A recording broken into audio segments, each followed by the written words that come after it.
Hey, it's Coach Taylor from SmarterTeamTraining.com. I'm going to give you guys a heads up. It is actually December 24th. It is Christmas Eve. I have family in the house, and I'll be honest with you, I'm still making time to expand myself as a professional. I'm making time to reach out to a colleague of mine that I've known for many, many years, and we probably sent him an email a little over a year ago, just about now, and we finally got him on the show. He had a little bit of a break. And what better time than Christmas Eve to reconnect with a good friend and talk some shop before we get going on with the holiday stuff. So, hey, Tom, man, obviously I got to say thank you very much for getting on the show, but more so than that, I've always appreciated your friendship, your opportunity to talk with me, bringing me in to speak, and even at other events, just sitting down and chatting it up at dinner or in between presentations or just sharing notes or talking about heart rate monitors. I mean, we go back a long time. So, man, I'm really excited about this conversation and catching up with what you have going on now, my man. Well, thank you for having me on the show. I really do appreciate it. Big fan.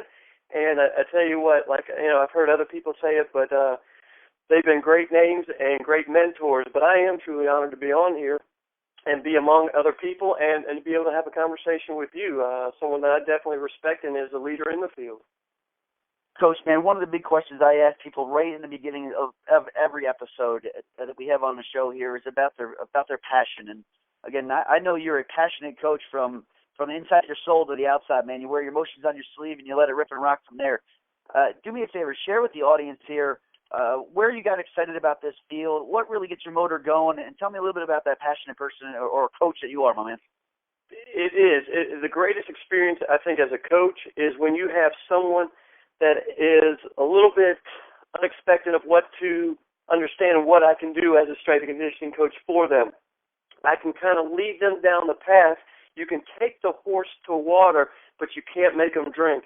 But if you can encourage a person, hey, give me a shot, here's the protocol, here's the program, give me a shot, let me work with you and buy into it, and then the results will come.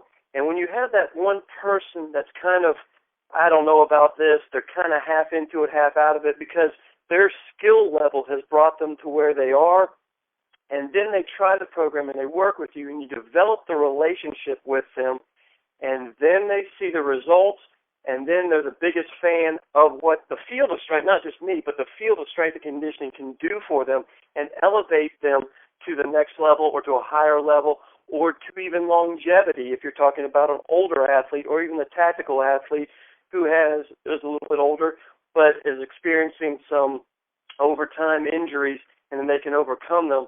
And then to see that, I'm a selfish person, I guess you would say, to see that it just makes me feel great.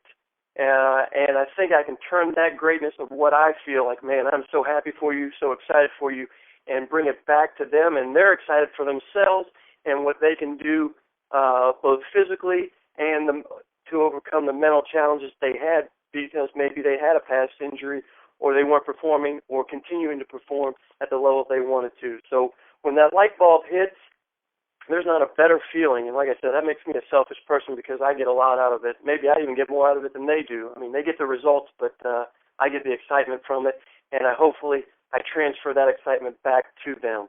So, I mean, this is a great field to be in, as you're well aware of, and probably most of the listeners are aware of, and especially the young coaches. As soon as they have that one athlete that buys in, man, that's going to fuel them for their whole career, and that's what's going to keep them going through the weekends, the late nights, the early mornings, the long training sessions.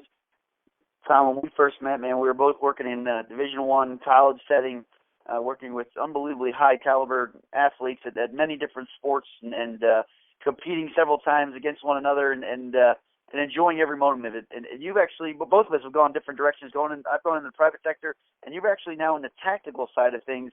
And I know you also got to communicate a disclaimer here before we get started into some of the conversations here. So for the listeners, just work with me here for a second because of Tom's unbelievable opportunity here. He's got to do some things from the government side of things for us to contribute to this conversation, to the project. But, when you get a chance to work with an athlete now and on the tactical side of things, when you meet with one of the guys or ladies you get a chance to work with, I mean, walk me through how you're taking them through a screening, process, an assessment. Are you doing conditioning stuff with them? Are you doing strength stuff with them? Or how are you trying to evaluate them as an overall athlete before you get started? All right. Well, let me start off with that disclaimer that you mentioned.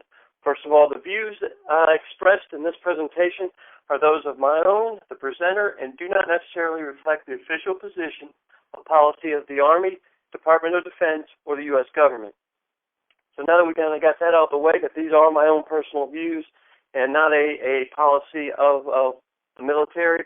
The whole process, it'll sound long on this interview, but it really doesn't take as long as it probably will to describe it. The tactical athlete will come to me. We have certain responsibilities, how we break down battalions, and based off when they'll train also will determine who works with me and who I work with. They'll come down, we'll meet. I ask them, one, what's their MOS? Their MOS is kind of their duties, and that'll tell me kind of what they're doing, what kind of performance. Are they a basketball player? Are they a volleyball player? Are they a track athlete? What are their responsibilities, if you want to relate it to college sports? Two, I ask, any previous injuries or current injuries? I need to know these things. Is their injury a one-time event, or is it over time that this is developed? And then I'll ask if they've got a profile, which basically means that they are limited on what they can do, either short-term or long-term because of some injury. Then I need to find out what their goals are. And sometimes that's not as simple as you would think. Like sometimes, like I've had people come in, well, I need to do more cardio. So my simple answer is, well, I don't have to write you a program, just do more cardio. But then when you kind of dig deeper and deeper and deeper, you find out, well, wait a minute, on their 15-mile rucks with a 50-pound ruck bag on, they're not doing so well. They're not making their times, or they're not making their PT times, or whatever. So you got to find out specifically what they're looking for, and they're not always it's not that they're not forthcoming, I shouldn't say, but it is they realize that they need to get better at a certain general aspect, but my job is to get them better specifically at what they're doing. And then I'll ask about their deployments and what they're doing also to be more specific. Are they a mountain team? Are they a dive team? What is the typical environment that they're going to be deployed in?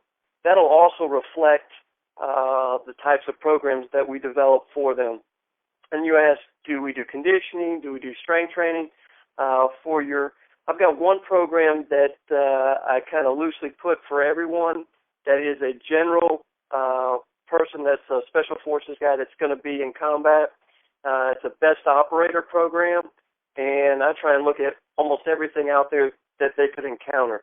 So we are going to look at strength, we're going to look at power, we're going to look at rate of motor recruitment, motor development, agility, acceleration, deceleration. Probably won't work top end speed, but we're going to work our energy systems, and I'm also going to try and work with them on movement skills in an ideal environment, but I try and relate it to the environment that they're going to be in, whether it is in the woods or an urban environment, to show how our movement skills that we're working on will translate there. So that's how the whole program goes. Also, some people will come in and they're going to try and go to a different type of school. Maybe they're already in special forces. Maybe they're going to go to Ranger School. Well, knowing what Ranger School is very similar to analyzing what's preseason in basketball. Some preseason coaches in basketball, and you got to find out what the preseason is going to look like. Some coaches for preseason, there's not a lot. Like they'll run a couple plays, they'll stop, they'll talk about it for 10 minutes, what went right, what went wrong, how they want to develop the plays. Other coaches in preseason basketball, they're going to run them up and down the court all day, the whole time, and maybe at the end we'll talk about what happened. So there's two different conditioning factors for that basketball situation alone, two different coaches preseason. Some athletes need to just be ready for the season, for their preseason, and other athletes with the coaches in during their preseason is going to run them up and down the court the whole time, and they're going to play, have to be in much better condition than the other team, and also they might even have to be in better shape condition-wise than they would be in a regular season, because preseason is so much harder. Same idea. If they're going to go to Ranger School, we already know what the requirements are during that time, what physical activities they're going to do. So we take that best operator program and then we narrow it down to what is going to happen to them during those weeks while they're there. as you start going and developing a program, and I don't mean the sets and reps, but I also mean the culture that is based around our job, our role. And we really spend a lot of time with the individuals we get a chance to work with, and I think we really try to set the mindset of what we're trying to do. I mean, how important is understanding the mindset and the culture of working with tactical athletes? It's very important, and you and I had talked a little bit about how certain setbacks in life really help you grow. I'm very fortunate. My dad was in the military, so I grew up in a military household, so I have a little bit of understanding. A lot of his friends were in the military, so I kind of grew up in that environment. I went to a military high school, so I'm kind of on the outskirts, but kind of understand the mindset a little bit. But going back to the setbacks, the current job that I'm in, I was actually laid off for 10 months due to funding technicalities. That was a long story. But during that time, I went to the police academy, attended it, and graduated from the police academy during that time off because I didn't know what life was going to hold for me.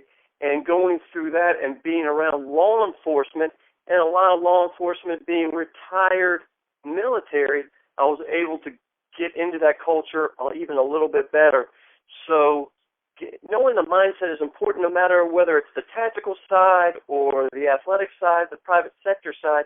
You got to be able to be relatable to your athletes, and that's always important.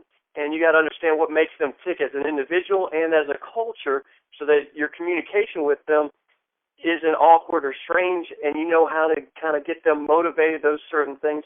I deal with a highly motivated individual that can withstand a lot of physical demands, but how do I get them maybe that one step further, or how do I pull them back a little bit? I think that's one of their downsides is they will push themselves so far through so much pain that a lot of times they are actually injured. They're not hurt, but they're injured, and they will continue to go. And I got to be able to be in the mindset of, hey, how do I get them to stop? Because if I just say, hey, stop, you're good, and everything like that, they're like, no, I can push through it. So understanding, hey, live to fight another day kind of mentality. Hey, let's shut it down here. Let's get some health care, and then when you're a little bit better, we'll readdress the body part or the area of the injury. If we're talking injuries, and I don't have a very good tactical background, but I've had many conversations with people who work with firefighters, policemen, and even the special forces side of the tactical game, if you want to call it the tactical aspect of our field. I mean, what are some common injuries that you see with the athletes that you get a chance to be around? And you don't have to give me specifics about the people in general, but what you've heard overall, and how can we kind of help those individuals either strengthen those areas or increase mobility or just enhance their overall health of their body? Injuries aren't any different, I guess, than in any other sports. But you're going to see a lot of injuries that have occurred. You have the acute ones, and for the most part, a lot of times like that, like in football, if you have a collision injury, nothing in strength and conditioning could have done because the impact happens so fast, the body can't react biomechanically to adjust to it, and you really can't help those out a lot of times. But obviously, if you have a person that's in their right weight management, meaning they're not overweight, and they have good mobility, they can withstand certain impacts better than others, and if they're stronger and can develop force and power against forces against them. So that goes on that side. The other ones are the ones that have just reoccurring chronic because of something, maybe an acute injury that happened to them 10, 15 years ago, and it's just never really healed, never gotten better, or it becomes a re-injury. So also, when I started my career, I was with college athletes, did a little bit of professional, and I kind of draw back on some of that time in professional. But in college, 18 to 22-year-olds, they heal really quickly, and they're pretty good about it. Right now, the tactical athlete that I work with, some of them are 18, but not very, very, very, very few. Most of them have spent some time in the military before they have gone to the special operations side. So most of them are what you would consider professional athlete age or even older. So they're getting into their mid to late 20s, and they're getting all the way into their mid 40s. And so you see these injuries, and they're common ones. So you're going to have rotator cuff, knee of some sort, lower back, those type of injuries right there that have just started to come along, and they're kind of festering a little bit. And so, like you said, you brought up mobility. That's one big area right there because, just as a general population, as you age, you lose mobility, and a lot of times you don't put it as a priority. So that's one area that we work on. Two, to help with these things, their mental toughness is unbelievable. It's such a higher notch and a higher level than you can find anyplace else. So they'll deny themselves many times health care when they can use it. And they don't realize the resources out there. So just talking to them and having them and educating them that, hey, you have medical service. They do have medical services readily available. Go get checked out. Let's get on a plan and a program to heal the injury, and then let's work so that it doesn't happen again. So you have it's that educational process of getting them and understanding their culture that, hey, I'm tough enough, I can handle it, and they really are. They can push through amazing feats to where someone like me, I'm left on the wayside. And another thing that I've looked at is a lot of them have been responsible for their own strength and conditioning up until probably the last 4 or 5 years. So this is something that's new. This is within the military as far as having the tactical strength and conditioning coach. So they're not really sure what we offer, what we can do. So it's also important that we get out there to guys that are not utilizing us and say, hey, here's what we can do for you. If you want it, come and get it. And then it's also important that the guys that we do work with, that we do a great job, because our failure and success depends on word of mouth a lot of times. And so if we can stack up all these successes, then the word of mouth, and it is growing. Since I've been here, I started back up in April, and my workload now is through the roof, which is exciting. I love every minute of it. But that's all because of word of mouth from all the staff, not just myself, but everyone else on the staff. You keep doing a great job. You get people to buy in. Then they show the results, and then their other guys on the team will see, hey, this guy's doing a lot better than he was before 5 months ago. What's going on? And then we got another guy. And so they walk those people in there.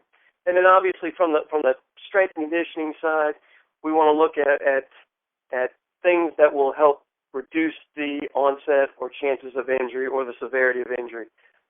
So what I'm seeing here is we do work a good bit of posterior chain to help them out.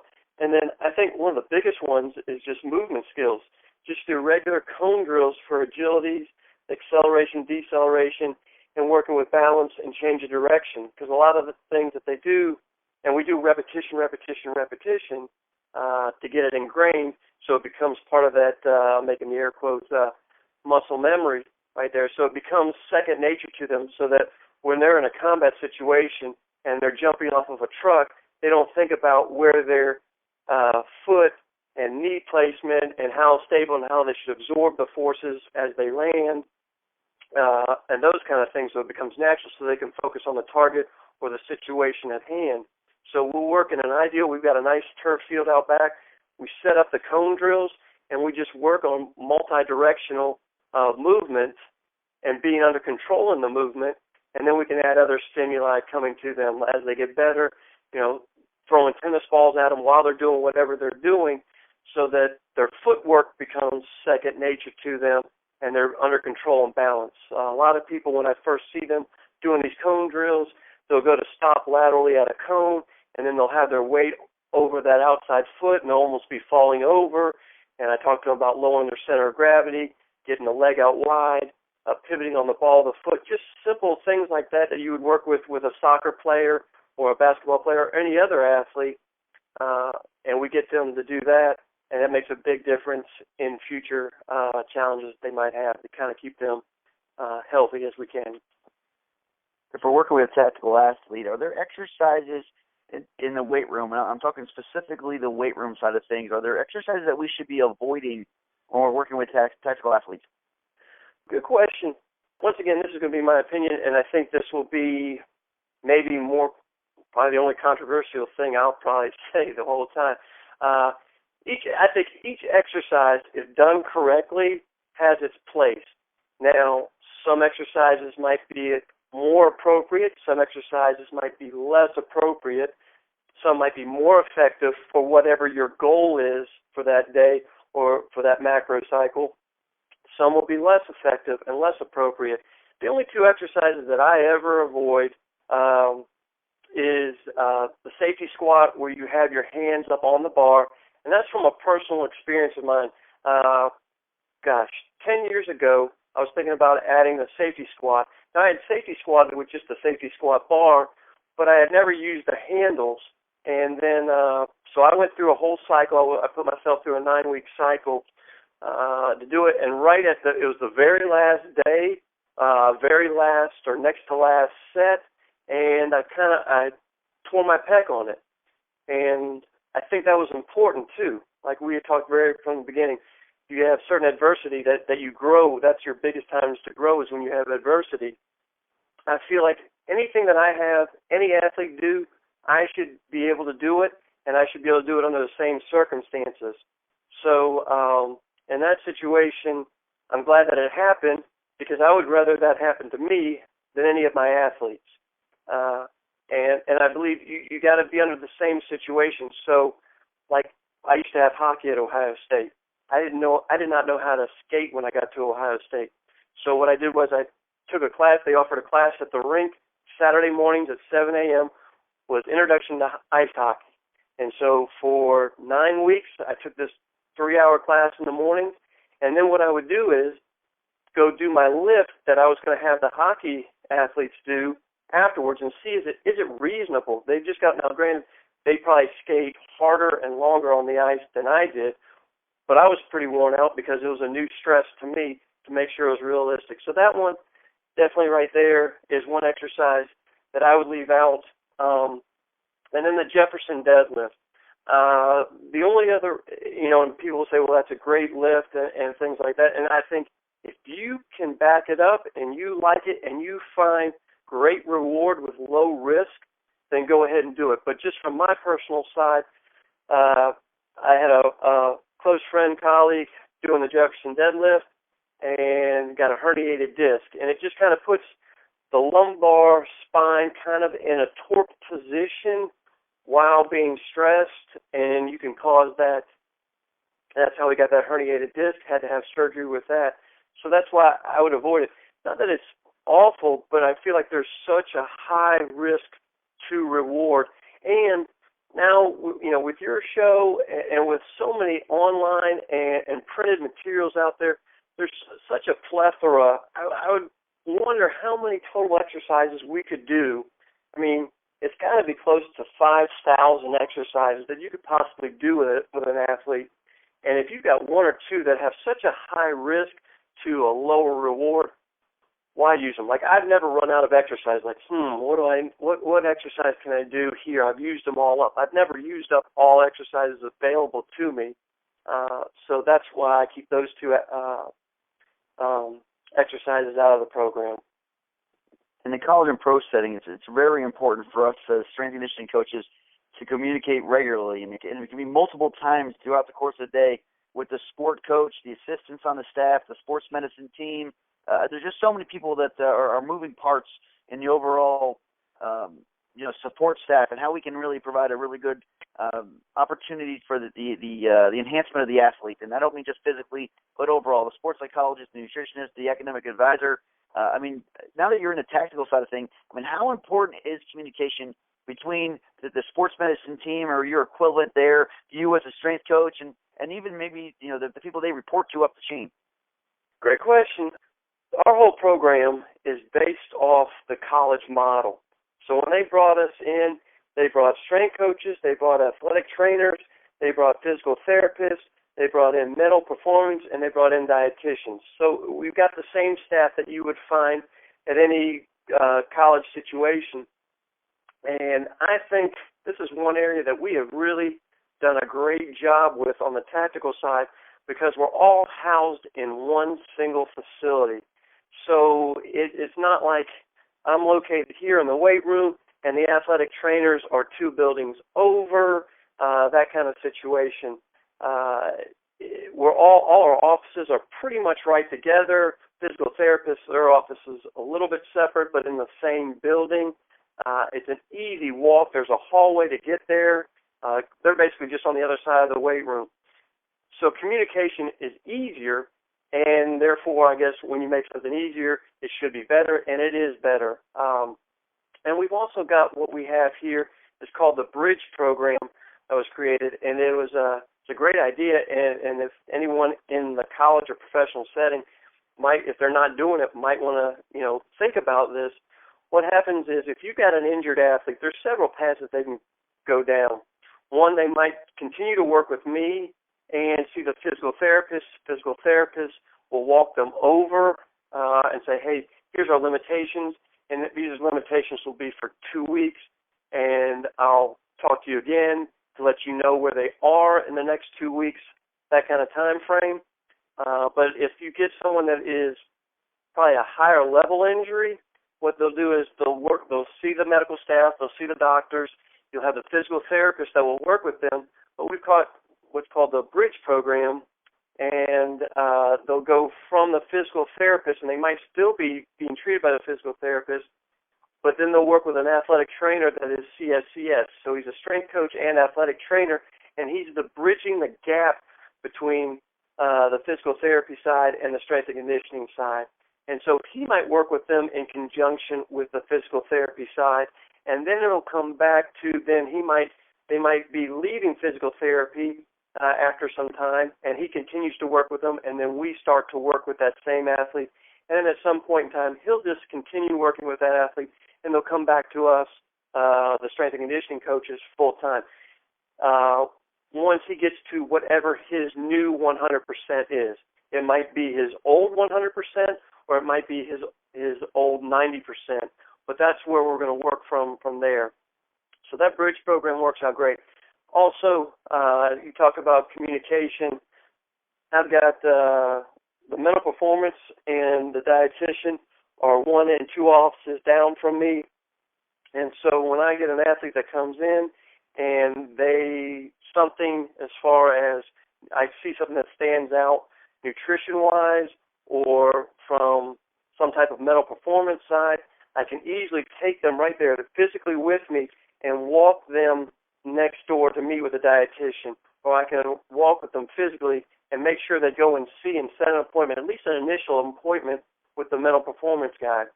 That right there is important because I think if you said, hey, I'd like you to call this number and meet with the dietitian, just anybody would be like, okay, and then they forget about it and it never happens. But to be able to walk them, hey, I'm finished meeting with this new guy, and be able to take them, and then they set up the appointment there. So they're going to at least get that initial appointment made with a dietitian or mental performance. And then that's when the quality of our dietitian mental performance guy kind of really shines, because once you get them in the door and they can have that first session, then they've got them hooked and they'll come back for more and more to help them out as they see positive results. And just, you never want to have that miscommunication across the board. So I'm not doing something with an athlete that I shouldn't be doing, or they're not getting the proper care, because it kind of goes both ways. Physical therapy and athletic trainers send information about individuals, about what they can and can't do and what their goals are for them. Also, when I see someone that is not utilizing physical therapy or the medical staff, then I can take them physically, walk with them, and say, hey, when can we set an appointment? This guy's shoulder's been bothering him for 3 months. What can we do here? They make the appointment right then and there. They meet with the physical therapist. They see positive results right there, and then they're hooked, and then they know now in the future, okay, so the shoulder injury goes away.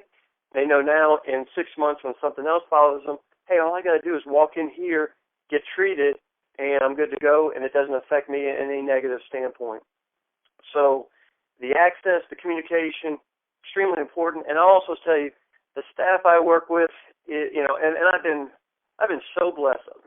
Coach, I mean, I tell you what, I've worked with some of the best strength coaches and unbelievably just great people and great athletes throughout my career. I couldn't imagine a more blessed career that I've had because of the people I've worked with.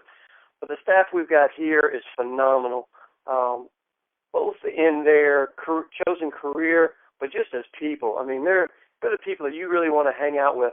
And so when you have that kind of unity and cohesion, it benefits the tactical athletes so much because they can also see that. They could see if we were at odds, which we're not, but they can see how well that we interact and enjoy being around each other. I tell you what, we had a great Christmas party, and so that was a lot of fun. And that's just the kind of staff that we are. And it's due a lot to Mike Sanders. He's the director here at Thor 3, and he has brought in great people at their job and just phenomenal individuals that anybody would want to know and be with. Well, Tom, man, I obviously appreciate our friendship here, and I've enjoyed, using you as a sounding board, going both ways. You asking questions, me asking questions, having open dialogue, not being judged, just talking about what has worked for each of us, and sometimes what has not worked for both of us, for that matter. So, man, I've just honestly enjoyed that, and it's great to obviously be reconnected. It's again, it's December 24th, Christmas Eve, and I don't want to keep on the show too long here.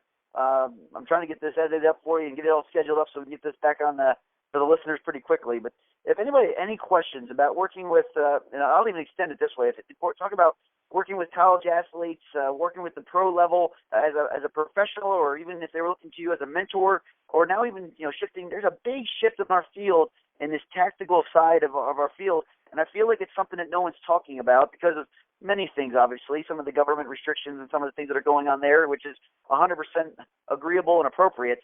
But some of us just need to maybe ask a question that may lead us into a situation where we can be put in an outstanding opportunity, such as yourself, to really work with some high-end caliber people that are actually protecting our freedoms, not just winning and losing games on a hardwood or on a turf. But if anybody had questions about how they could reach out to you or just, again, use you as a sounding board or that type of thing, I mean, how can they go about reaching out to you and connecting with you?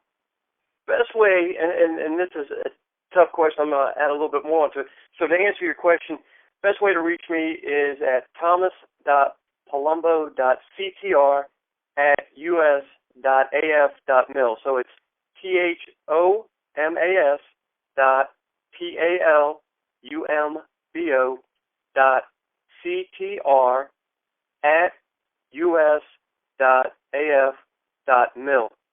So that's the best way to get in touch with me. Love to hear from anybody that has any questions.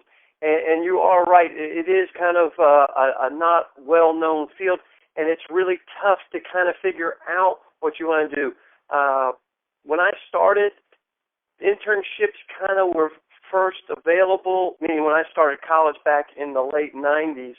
So if you weren't sure whether you wanted to be a strength and conditioning coach, you could kind of go and volunteer or do an internship, and then internships grew and grew and grew and grew and grew. So if you want to work in the NFL, you want to work in Major League Baseball, you want to work at the colleges, there's always at least a 3-month internship that you can kind of go and do and figure it out. Is it right for you? Is it not? With the tactical side, it's tough to answer people's questions on whether it's right for them or not because we don't offer internships. There is no way, unless you are a full-time employed person, and those positions are very limited, you'll never know whether you like it or not. That was one of my biggest concerns. Is this the right field for me?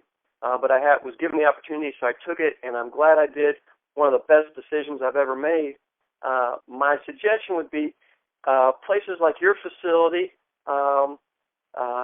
You might get a few people with firefighters or law enforcement, and if you get into like a place like your facility to where you can get a few of those people, or there actually is some other private facilities out there that kind of found their niche into working with law enforcement or firefighters.